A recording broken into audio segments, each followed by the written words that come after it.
you are a character in a movie. Anytime that you are doubting yourself, you are nervous about something, if you were a character in a movie, you would be rooting for yourself. And you'd have more, I think, compassion. Like you'd say, you go do it, go, because also do it for the story. Put yourself out there, and whatever happens, it's going to be part of this longer journey. It's going to give you something that you learn. Welcome to the Student Loan Podcast. Here, you'll find practical advice on tackling student loan debt, paying down your higher education expenses, and inspiring stories about paying off student loans. We're your hosts, Daphne Vanessa and Shamil Rodriguez. Please rate, review, and subscribe to the Student Loan Podcast by visiting the Student Loan Podcast on Apple Podcasts or wherever you find your podcasts. This is not professional advice, and we speak from our own personal views and opinions. The Student Loan Podcast is brought to you by Start New, where you can serve your community and get rewarded with tuition and student loan payments. To check out if Start New is on your campus, visit startnew.com. Welcome, everyone, to another edition of the Student Loan Podcast. Today, we are so excited to have Claire Wasserman, author of Ladies Get Paid, one of the foremost books on negotiation, career advancement, especially for women. So I'm super excited to have you on. So is Shamil, I'm sure. I'm speaking on behalf of both of us. Claire, please introduce yourself to the audience, although many of them probably know you already. Oh, thank you. Thank you so much for having me. And thank you everybody for joining. So I have a company, it's called Ladies Get Paid. It's an educational platform, global community, and now a book that's all about helping women level up professionally. It's about helping women achieve financial freedom. It's about helping women know that they can take command. You do not have to accept your circumstances. You really can move forward with intention, and we're here to support you.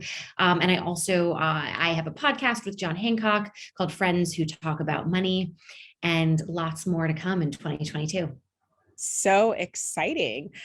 So before we get into all the good stuff, let's start with some even better stuff, which is telling the audience about your personal story. So how did you get to the success that you have today from where you started? Oh my goodness, how much time do we have? Your editors are like, oh God, edit. Long story short, when I graduated, no, I did not have a 5-year plan. I didn't even have a 1-year plan. I actually went to Sarajevo, Bosnia with a friend of mine who was making a short film.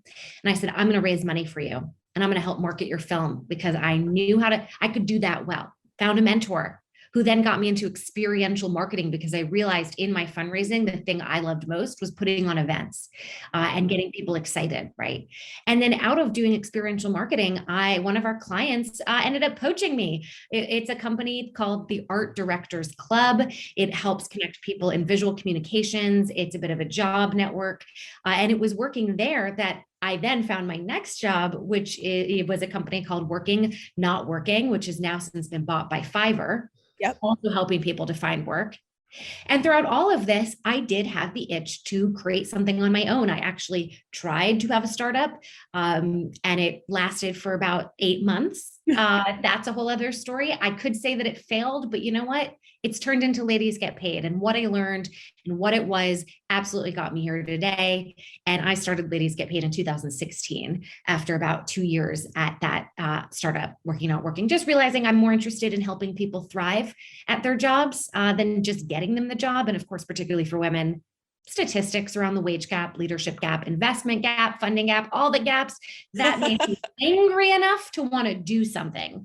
So I like to say, yeah, it's like I had a lot of frustration, and I've just used it as fuel to solve a problem in a world of purpose, which is helping women level up. Love that. You really turned sort of that anger into execution. Talk to the audience about how you did that and how you overcame the frustration to actually make it productive.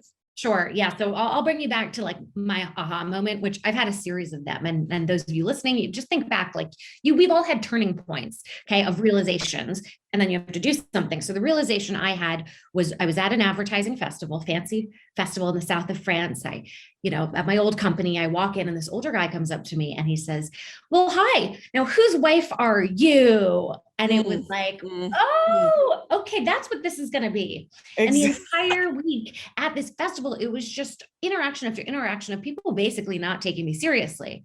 People objectifying me, just it being this uncomfortable power dynamic but I needed business. That's the thing that people don't talk about. If you need something, you need a job, you need a client, you cannot just say, screw you, right? So at the end of that week, I really reflected on the navigating, the contortionism, the exhaustion that I went through. And really reflected my whole career, actually. I never wanted to straight out say this is sexism or this is discrimination, but those smaller, sometimes imperceptible experiences, now I know they're called microaggressions. But this was around 2015. People really weren't talking about this stuff. And I ended up writing a little bit of an essay. I didn't publish it, but I did share it with some friends. And it was an essay about me trying to understand my part, because a lot of those experiences that I'd had, I questioned if I caused them, right? Well, my dress was too short, or I was being too friendly. Did I deserve this? And when I shared that essay with some friends, they wrote me back immediately and said, oh my gosh, this is exactly, these are things I've struggled with. Do you mind if I share it? And everybody kept sharing and sharing. And I would get these emails from women I didn't know saying, wow, your essay really resonated with me. The next aha moment happened a full year after that, because what that essay did for me was it A, showed me I wasn't alone, and B, it got me just interested in learning more around women and work.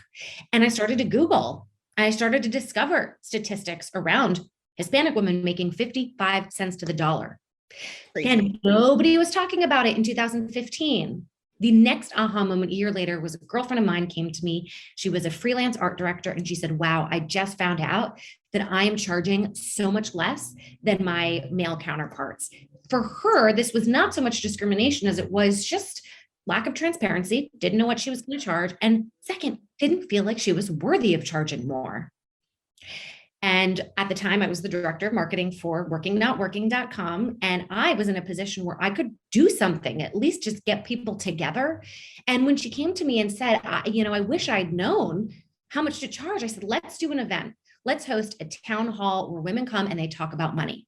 Love it. We can facilitate people sharing. How much do you make? Like, I didn't even know what the conversation would evolve into. I just knew it was going to be very powerful. After that event, created a Slack group, incorporated a couple months later, and it's been now almost 5 years. We now have 100,000 women in the community from all 50 states, more than 120 countries. And they've exchanged over 2 million messages in that little Slack group that I made after that first event, in 2016. Wow. Phenomenal. Yeah, isn't that wild? Yeah. It's wild. Yeah. And I may or may not know a few women who have participated in this. So I'm going to try to shield my bias. But one of my mentors early on in my career told me, you need a group of friends, women professionals, where you talk about money, like at a bunch of different banks. And my understanding is they got this from your group, but there's a group of them that are quite senior, and they represent different positions in the same industry, but at different companies. And so they're able to benchmark with each other to make sure that they're getting paid the right amount. And that wasn't done before you started this. I mean, I think it was happening, hush, hush, if you were able to, and here's the thing. Companies are only as good as the employees that they have. Okay. So if the employees are unhappy, they're unproductive, they're leaving, that's not good for anybody. So what I'm also hoping in these conversations is that we realize our companies are not our adversaries, and that asking for more money does not need to be combative. It doesn't need to be a win-lose. Even just wanting more money in general doesn't mean you are taking from others. That's a mentality I've actually seen a lot of women in my community struggle with, is if I say I want to be rich, right? Do you think I'm greedy, right? Because that implies that I'm hoarding, right? More for me means less for you, especially for women who work at nonprofits. There's a lot of shame around that.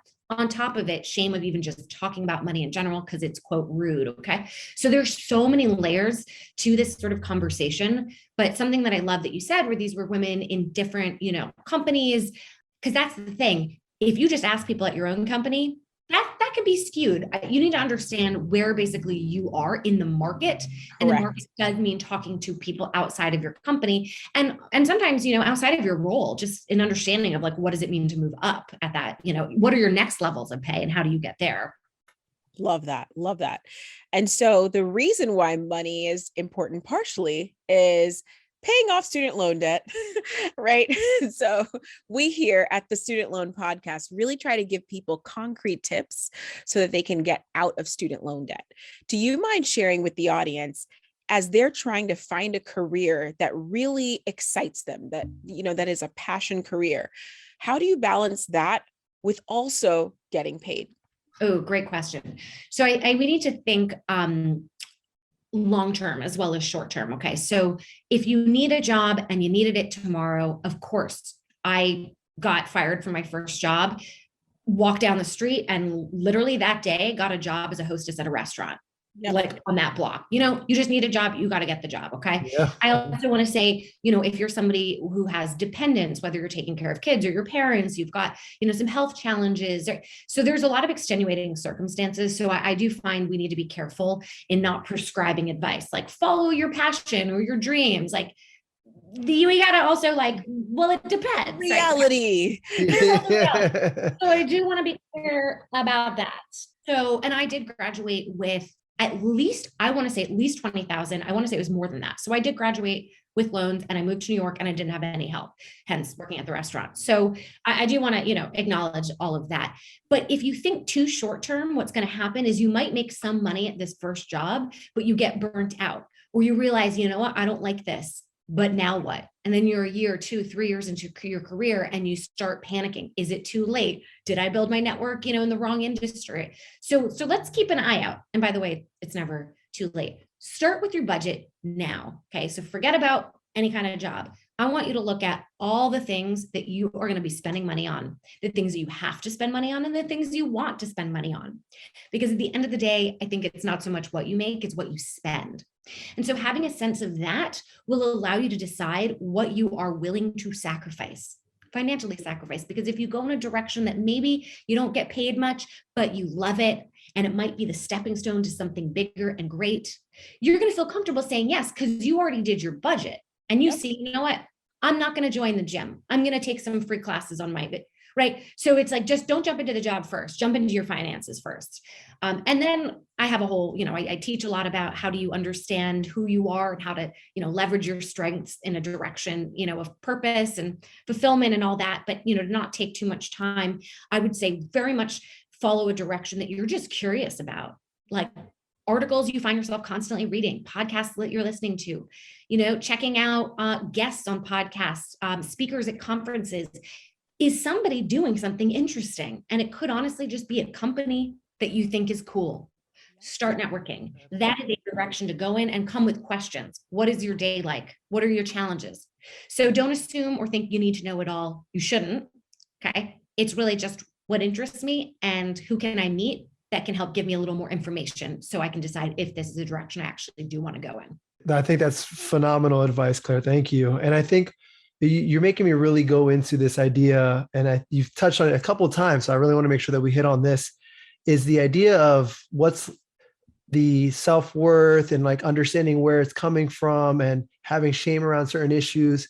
I clearly see that. And I'm thinking about if you could speak about the behavioral psychology part of it, right? That, because I think that bringing it back to start doing the Student Loan Podcast and how you approach paying for school in the first place, right? Feeling worthy enough to ask for more if your package doesn't make sense for you when you're going to school. So can you just speak about what are some of the obstacles that women may face as they are approaching paying for school and then going into the workforce? Well, the good news-ish is that when we all graduate, no matter what your gender is, we all are pretty much getting paid the same. There's not a gap until we get into middle management and past middle management, actually. And there's a lot of factors that go into the wage gap. And oftentimes it's because women tend to be in certain roles in certain industries that as a society, we've just decided to pay less, like retail, like teachers, like nurses. So, getting into the wage gap and things like that start to get a little bit that's a whole other conversation. It's just knowing that one decision, you have to step back and holistically say, kind of to my point before of, forget about the job for a second, like, where's your money going? And do you stand by those choices? And then where does money fit into it? But, without paying off debt, that's, you don't really have money until you pay off debt.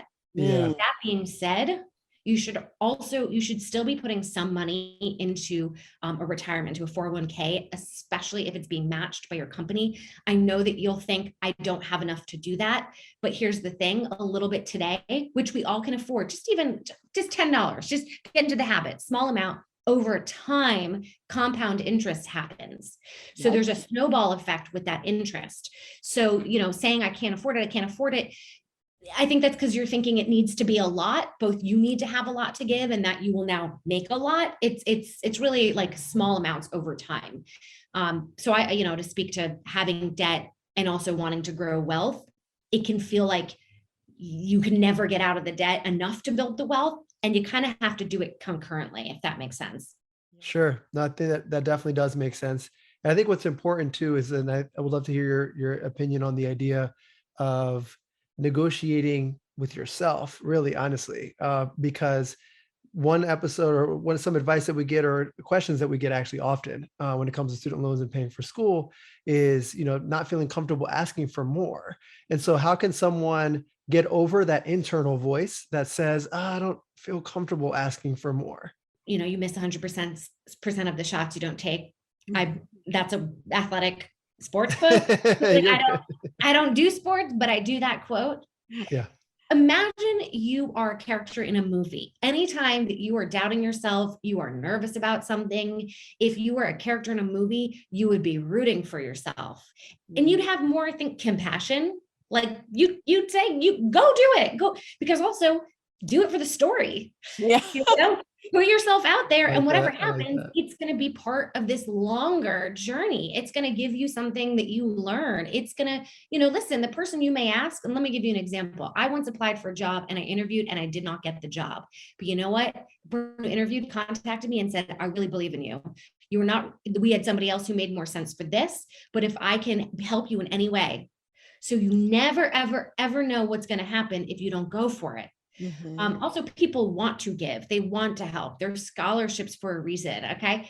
Also thinking beyond, what are other things that you can get, right? Again, if it's, not money or something, mentorship or career development, or maybe you can, get an internship or participate in something like anything that I go through and it feels uncomfortable, or it's not working for me. I go, how do I make this work for me? And maybe I need to be more creative in how I approach it. That's a great answer. Such good advice. Thank you. We should tweet some of that. I'm terrible at Twitter, so somebody. we will tweet it. We'll figure it out. That was great. Thank you. Yeah, no, I love do it for the story. To me, that stuck out so much because there's so many limiting beliefs, and you talk about this in your book, but there's so many limiting beliefs that stop us from moving forward and like accomplishing what we were meant to do. And do it for the story. For some reason, that quote just resonated with me to just block off certain limiting beliefs that I'm like, oh no, now I'm going to do it for the story. Thank you, Claire. Shout out, I didn't come up with that phrase myself. I'm going to have to give a shout out to, and I don't know if she came up with it, but her name is Serena Kerrigan. Okay. So if you go check her out on Instagram, she says that a lot. I mean, a quote I just always say is like, imagine you're the main character in a movie. Yeah. That, and the minute I heard her say do it for the story, I was like, oh, you just took my concept and you made it sound so much better. And I will always give her credit because well, we love both really quotes. I'll take the credit and then I'm going to credit her. Sure. There you go. Win-win. Quotation within quotation, for all the college students out there, citing in like MLA. Right. Whatever. But yeah, no, love that. What I would love to get into next is how you paid off your student loans. That I am assuming that you paid off your student loans, by the way, just because you're successful, but you can tell us about your student loan payoff story if you don't mind. Sure. I mean, it's been a while now. I did pay it off. I started kind of like with my credit card, because I got in a lot of trouble. It was my credit card I had issues with. I didn't fully realize that it was not free money. Yeah. I didn't fully realize how much the interest was. I Yeah. mean, it's the worst. And I opened my credit card because they were on my campus. Yep. You know, I didn't have any education about it. And I also wasn't checking my bank account. Okay. It was like out of sight, out of mind. Bad mistake. So student loans actually were less scary for me because the interest was better. I just was doing minimum payment, when I could. And then I realized, wow, I will never pay this off. And I will constantly, it'll just pile up. Minimum payment is not good enough. Yeah. So that was another aha moment that I had. It's not, I didn't want to tread water anymore. I really needed to swim.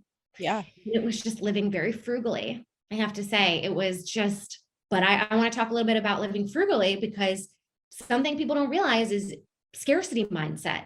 So if you go through time in your life where you are not spending money and you are afraid of spending money, which I was, and I'm talking like only eating cans of beans, you know what I mean? Like if I got invited to an event, I'd be the person by the cheese, bread in my bag, which is fine, right? Yeah. Then years later, and only pretty recently, and I still struggle with it, I carried that scarcity mindset with me.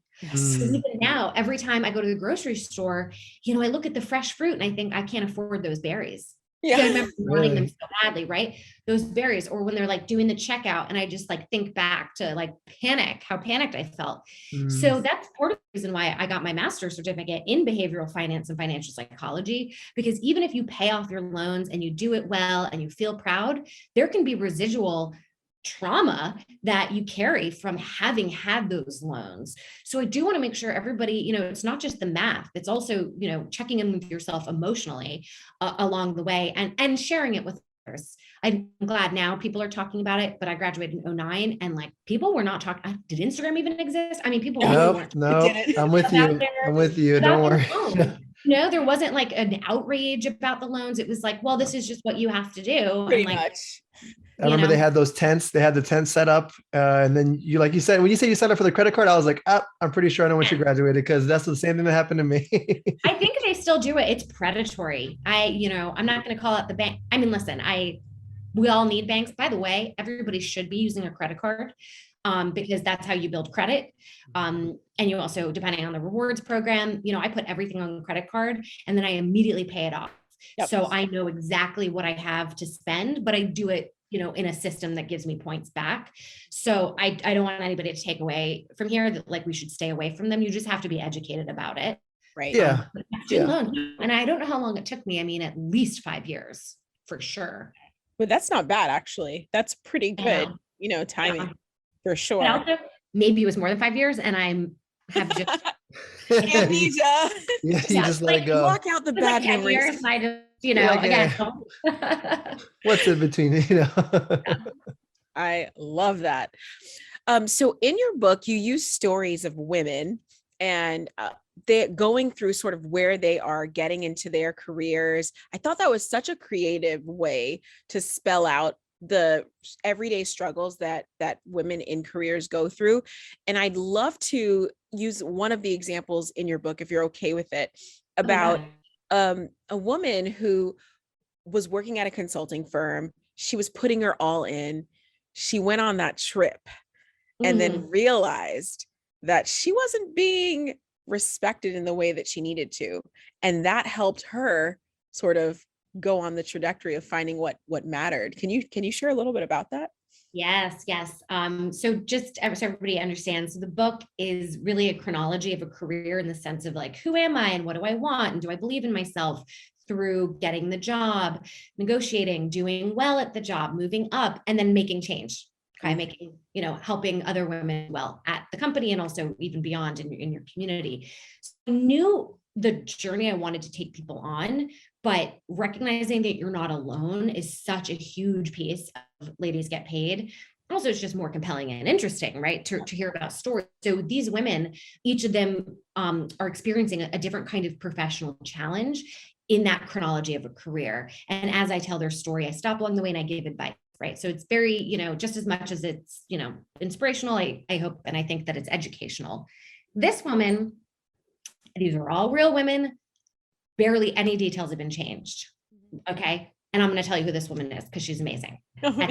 So she went to Harvard. Okay. when she started Harvard, she like wanted to be a journalist, but pretty quickly said, I don't think I'm going to make enough money. And back to the point of college campuses and other, forces coming in, trying to recruit you, it was consulting companies.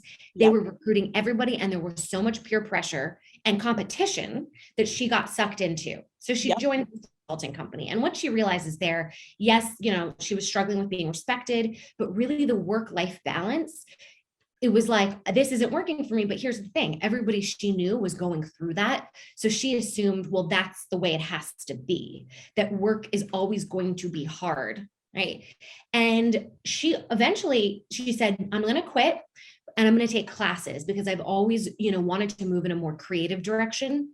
And she's doing online classes, taking free things, like trying to do graphic design, found a few clients, doing small projects for them, networking. And as she was building this portfolio for herself, and by the way, she had savings, right? So she was able to do it that way. She realized the kind of environment and kind of company she wanted to be in.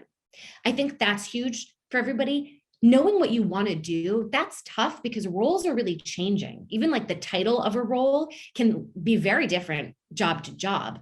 So I think a better way of moving in our careers is to really look at the kinds of companies that are out there. And so she identified, I want a startup in media. And she was able to get herself in the door. Oh my gosh. And long story short, she now has her own company called Girls Night In. So shout out to her. Her name's Alicia Ramos. She's very, very successful. And it's a company to help women basically, appreciate their downtime. Girls Night In, right? So she's been all about the work-life balance since she got burnt out. And her journey is amazing. I love her very much. And I think she's my first chapter, right? Yeah. She's like the first or second chapter. Yeah. No, love her story. Could definitely resonate. But her going out there and sort of experimenting, there's a lot of ways that you can experiment to find out, what are you going to be good at? What are you going to enjoy? Could you share with the audience how volunteering might help you have that opportunity to like experiment with what's next? Oh my goodness. Everything that I have done in my career has come from being self-motivated, whether it was a side hustle, volunteer, or internally being like an entrepreneur and saying, hey, I see this thing, this opportunity, let me pitch myself. Wow. So never things that were given to me or were like technically my job responsibility. So I'm a huge, believer in that. Not only will you get to experiment and enjoy yourself, but if you do want to leverage it to get a new job, you look so great. You look so self-motivated. I'm also going to be a little bit anti-ladies get paid for a minute, because you should always be paid. But if you have never done something before, or it's something that is stretching your capabilities or giving you exposure in some way, then maybe you need to do it at least on barter. Mm-hmm. You have to be getting something out of it, right? Maybe it's even just like a letter of recommendation or testimonial or something. That's the way to go. Volunteering, I mean, whatever it is, it's going to be for the people too that you meet, mm-hmm. because then you're connecting with like-minded people. So even if you end up never wanting to or making it work for you in your career, you're going to connect with folks that will feel close to you because you have that in common. So if anything, do this for, to expand your circle. I love that. And the importance of community and your circle is, instrumental in anybody's career. As you're going through these difficult decisions, how can people find community when they feel alone? So I'll tell you also a little story that piggybacks off of like the value of volunteering and side hustles that will illustrate my point here. So there was a woman in the community who found out she was not getting paid as much as the guy that she replaced. She didn't know what to do. And a friend of hers had, I guess, found out about Ladies Get Paid and said, you should go. She should go. So anybody Google, you're going to find, or put it out on social media, right? Your friends, people who are very well networked, that, hey, I'm looking to move more into this direction. Do you know anybody, or do you know any groups? Okay. So this is what happened. So she comes. She loved Ladies Get Paid and asked if she could help. Everything from, can I check people in at the door, which by the way is a very strategic thing to do, because then Everybody knows who you are. Yeah. Yep. You literally get FaceTime. Okay. Yep. Being, asking for, what do you need help with? What can I do? And I finally said, okay, here's where I need help. And guess what? She is now the CEO of Ladies Get Paid. Okay. Oh, Wow. Volunteered herself in because it Wow. finally got to a point where I was like, we should definitely be teaming up. Yes. So I made her she Yes. started to work for me. And then I made her my co-founder. And then I made her my CEO because I don't want to do that. Yeah. I don't want to do that. That's not my skill set. She's a business-minded person and I am a content person. That's great. I'm a writer and a speaker. So, that really goes to show you can absolutely change your life.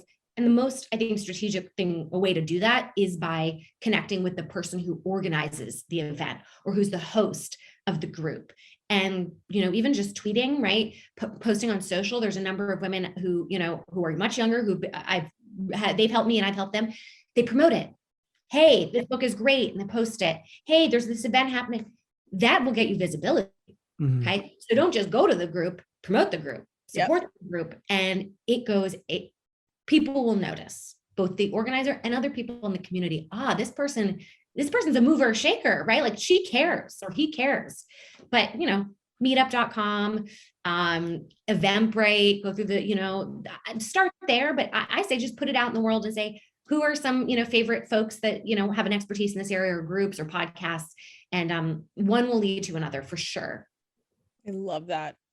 You're not alone, right? Like most experiences, somebody else has gone through. And so you can find community in all of these different areas. And I love that you sort of gave people tactical steps of how to do it, because sometimes you're stuck, right? And you just don't know where to start. Yeah. And it's overwhelming too. Like when I say, just Google it. Well, that's part of the problem. Like, Exactly. There's so much here. I just really do love thinking about, just putting it out in the ether of I'm looking for this. But not enough people are very specific about their ask, or they're afraid if they ask, it's a burden or they don't look smart. No, if you have a question, somebody else have the same one. So just put it out there. Love that. I'm monopolizing this. Shamil, do you have anything? No, this is great. I'm loving it because I think something that I've seen and that Claire, I 100% agree. It's helped my career personally in a big way. And it's something that's helped us is really just getting out there and volunteering. I think that's such a big part of just like being in the space, like just get around other people that are successful, that are where you want to be. And I think you hit it up. You hinted at it, and I would love to see if you can dive a little deeper. The idea of asking like, what is their day like, right? What would, if we wanted to mimic that conversation, right? I think it's so helpful because sometimes you can glamorize what a certain field might be like until you actually find out what it's like. Right. Oh, absolutely. I don't start with the good stuff. Start with what's difficult. What are the challenges that you solve at your company? So if you're a person who you've never done this before, like maybe you're pretty junior in your career or you're changing industries and you're worried, right? Like, how are they going to take a chance on me? If you've already had conversations before with somebody who's had that role and they've told you, here are the things that are difficult about my job, here are the challenges that I face, and you're able to speak to that, that's going to show that you're ready. So it'll also help you understand if this is the direction you want to go in. But I do think everybody should be asking those tough questions as a way of demonstrating to the interviewer that you actually are ready for this. What time do you wake up in the morning? What does work-life balance look like for you? What has been, again, some things are specific to the company, right? Or your manager, but just understanding just throughout their career. What advice do you, what do you wish you'd known when you first started? Just tell me all the things that you don't like about your job to give you a heads up. I mean, and it's pretty funny when you put it that way. No, that's true. Yeah, because that's what it's going to come down to is the tough stuff, unfortunately. It does. Absolutely. For every job, I wish I knew the tough stuff first instead of the rosy. And it's also knowing like maybe you thrive under pressure. Right. Maybe you like to do sprints, like I know people, I actually used to be one of them who work, and then take big break, right? Like, that's my style. So like there does need to be alignment here in how you function and how you thrive. And that could be, it's going to look different for different people. So you should know walking in. Yep, absolutely. I have one question on advancement, but Shamil, I think you had something first. Okay. Yeah. I just wanted to close up that idea was the managing. So some great advice that I received, and I think you're right on there, is you have to manage the people that mentor you, right? Oftentimes, a lot of people will just like, hey, can you mentor me? And then they kind of like don't want to like be pushy or like be on somebody, being on somebody's nerves. What do you think about that from your perspective of like managing your mentors? So I have a number of mentors, but I don't think they know that they're my mentors. Oh, wow. You don't need to make this formal, you don't have to get down on bended knee like that, I feel like a lot, as a person who might be receiving that, like, oh, there's a big time commitment. These are people who, personal board of advisors, right? Each of them has contributed to my life in different ways. The key is to stay in touch and to do it in just light ways. Hey, read this article, thought you'd find it interesting. Hey, I think you'd be a great speaker for this conference. Can I go and suggest you? Can I nominate you? Right? Anything that shows them that you're thinking of them and you remain visible to them. And then you do PS and you give them an update. And this is something have had an issue with. I've always been hesitant to share an update unless I have a great one, right? So if there's nothing fantastic that's happened in my life, or I haven't done anything that I think is impressive, I don't give the up. But then you'll never talk to them, right? If we're going to wait that long. And again, consistency, top of mind, that is key. So honestly, just say, hey, I've been thinking about you, that one piece of advice you gave me has been like helpful. And it doesn't, again, need to be so compliment oriented. Or had, a little bit of a breakthrough at work and I, was able to have a good conversation with my manager. And I was proud of that, whatever, just, it can be small, just do it.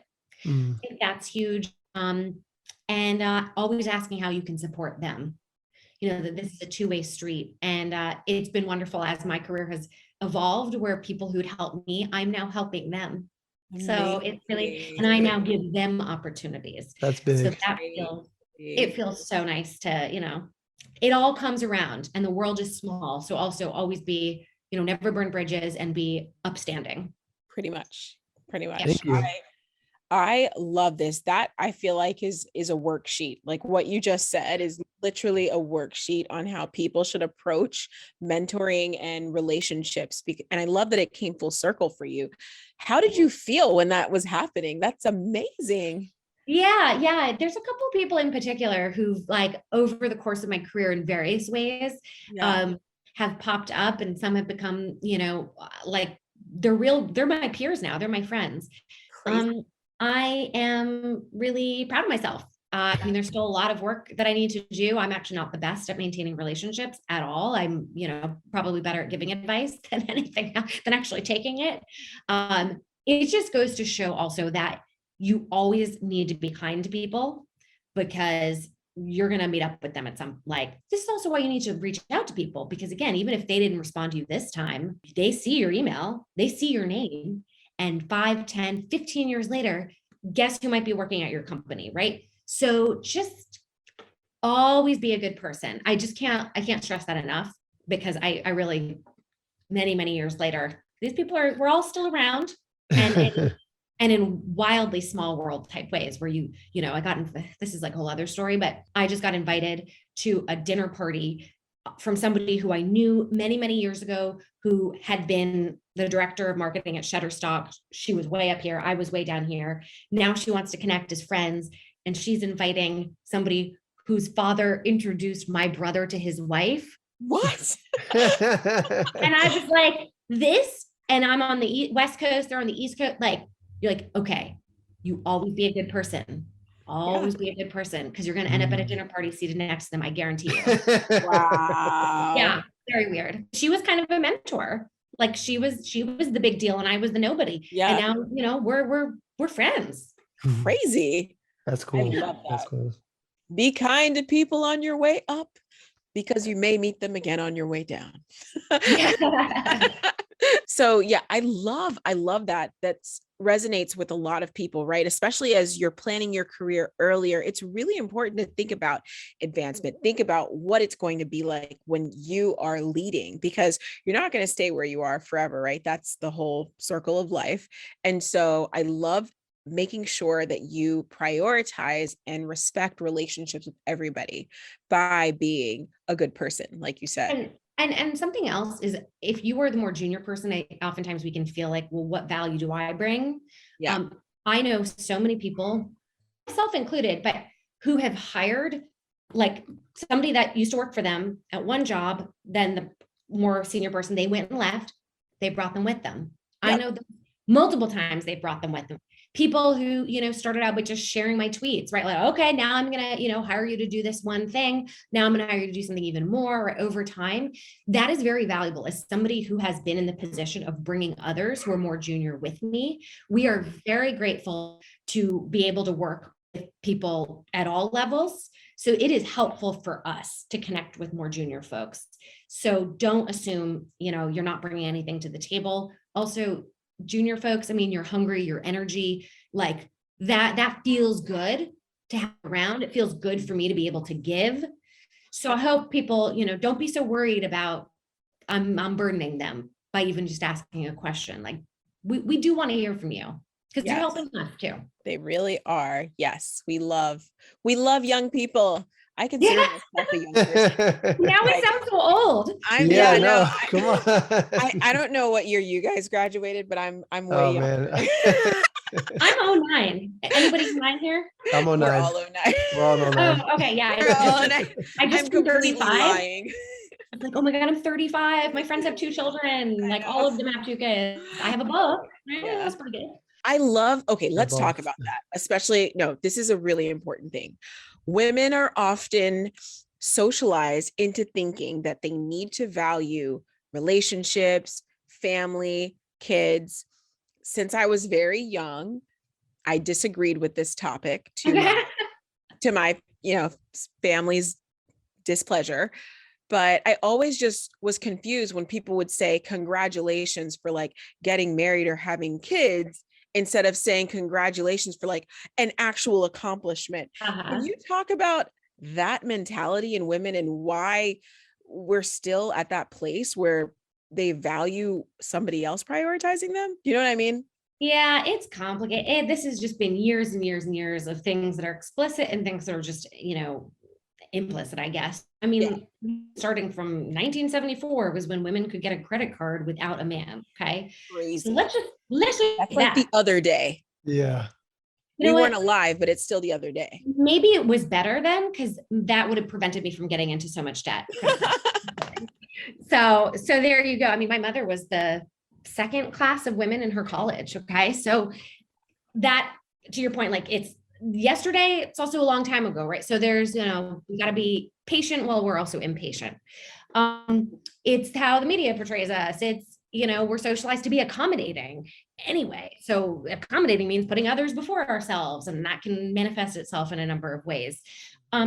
Just, be the person that you want to see. So, even things like not just saying, especially like little girls, like, oh, you look so pretty. It's, wow, you look so confident, or you're so brave, or you were such a good friend, or like rethinking how we praise.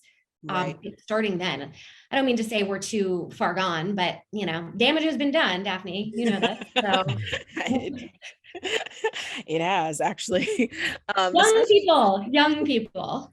Yes. Which we are a part of, guys. We're not. Yeah. I was like, you guys speak for yourselves. I'm over here feeling great. My back hurts, but I won't say anything. So. But I think, listen, if we're all being kind to each other, it is a congratulations.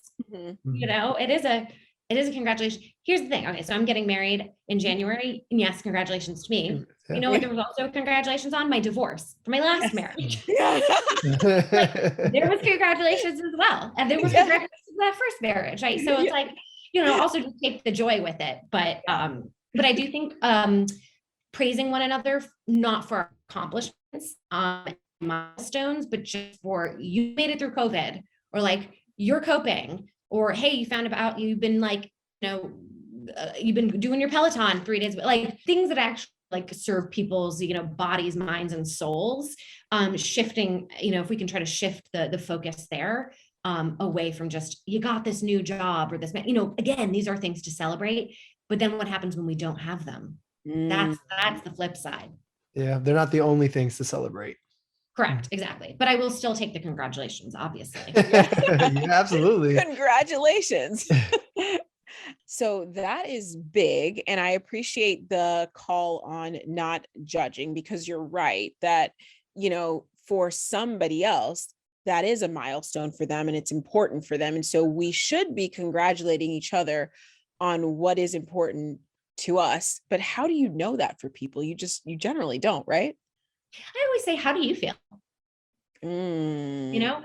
They tell me there's this thing that's happening or they're doing it. And I really, before I jump in with any kind of judgment, which is usually oh, wow, that's so great. But I'm like, that's still a judgment. How do you feel about it? And I love asking that for things that might seem really happy or great.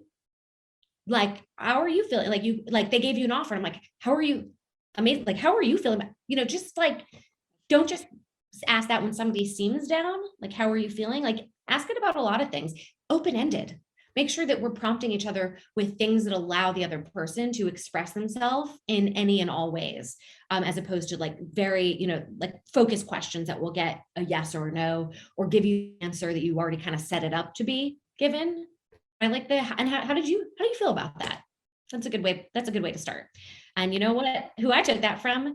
My therapist. Oh, really? I Nice. mean, that's just like, she's credited in the book because a lot of the things I learned have come from therapy, which is why kind of the joke of all this is, yeah, read the book, join Ladies Get Paid, but also find a coach. When you're doing your money, that's also a question of your career and your values and how you feel about your values and those choices. So this is a holistic conversation for sure. Absolutely. Love that. How do you feel about it? Will be my new favorite question, because now I know how to start the open ended. Because you're right. Congratulations in itself, directly after somebody says something, is a form of a judgment. So even though it's on the other side, that was very eye-opening for me. Let's talk about advancement. I know we don't have a lot of time left, but for the people who are earlier on in their career, as they start to realize that minimum payments are not enough on their student loans, and they also start to realize that they've been providing a lot more value than they're getting paid. What do they need to start doing to set themselves up for an increase? Sure. So backing up just a little bit, everybody make sure that you fully understand what your manager expects of you, because they are the person who either is going to be deciding your compensation or they're going to go to bat for you or not to somebody higher than them, because they have to answer to somebody. The success of their team is reliant on your success. So you also want to make sure all year they are aware of what you're doing. And that also, part of that conversation is, how do you define and measure success, right? You have to know that from them to know what you're doing and how to talk about it. It's tracking it, writing down. When you do something, if somebody gives you great feedback, you write that down. You look at your old job description, when you were first hired, and maybe write a new one based on what you actually did. Compare those two descriptions. It's the scope change because your job probably really evolved. So that is going to be kind of the way that you start crafting your case. I also want you to think about what it is you actually want to do next, so that you are setting yourself up well for that, because it's not just about the money. It's about the opportunities, right? The projects that you're on, the people maybe you get to shadow, right? Could you have consistent meetings with the person in, the next level or in the department, sort of make them into your mentor? Because when you have the conversation about compensation, you're also going to be talking about things that bring you value in general. It's called full compensation. So to know what you want means all year you have to be sort of collecting information and reflecting on it and checking in with yourself. Then you also want to do a lot of market research of companies similar to yours. So even just cold emailing on LinkedIn, finding a guy, a white man, okay, because the wage gap, they get paid the most. Find them and ask them if they would be willing to give you some feedback. And you're going to present to them, here's the research I did. Am I off base compared to what you make? Of course, they would feel comfortable sharing with you. That would be great too. But, that's not how you start the conversation. It's just getting your, am I off track here, right? And if they have tips on how to negotiate. So once you collect enough of that information, you now understand where you are in the market. And your company is competing with those companies for talent. Yep. That's how a lot of women are able to move forward or up in their careers. Unfortunately, it means they have to leave their company because they get the increase at the next company. So that's where you want to collect the data from, but make sure it has to be very similar to your company size, location, obviously industry. So it's really more, make sure it's apples to apples there. But understanding from your manager expectations, being consistent in, delivering and articulating, knowing what's next for you beyond money, and doing that real person market research, not just the Glassdoor. That's fantastic. Last piece is, have a couple of asks, because if you get a no, to me, that's just a not yet, or that's just one part of the conversation. You need to have one or two extra asks, because you have to get something. Otherwise, that this is, we're going to start looking for work, and that's okay too. Amazing. Well, Shamil, do you have anything else? So Claire, how can people connect with you? Where can they find your book? Tell us more about that, because I'm sure people are going to want to learn more. Yay. So easy, ladiesgetpaid.com. You will find all of our events, our 100 plus hours of video. You can join our private network. It is free. There's also a paid version, and you'll see all the benefits there. Also, ladiesgetpaid.com/book. There's the book. You can buy it from pretty much any bookstore, which is thank you to all the bookstores, and social media. So you can follow Ladies Get Paid. That's our handle. You can also follow me, Claire Gets Paid. I want to hear from you. I actually do respond if people want to message me. And but yeah, Ladies Get Paid. If you Google it, we should come up. Absolutely. Absolutely. Claire, thank you so much for joining us. For more information on today's episode, visit the studentloanpodcast.com/episode 59. That's the studentloanpodcast.com/episode 59.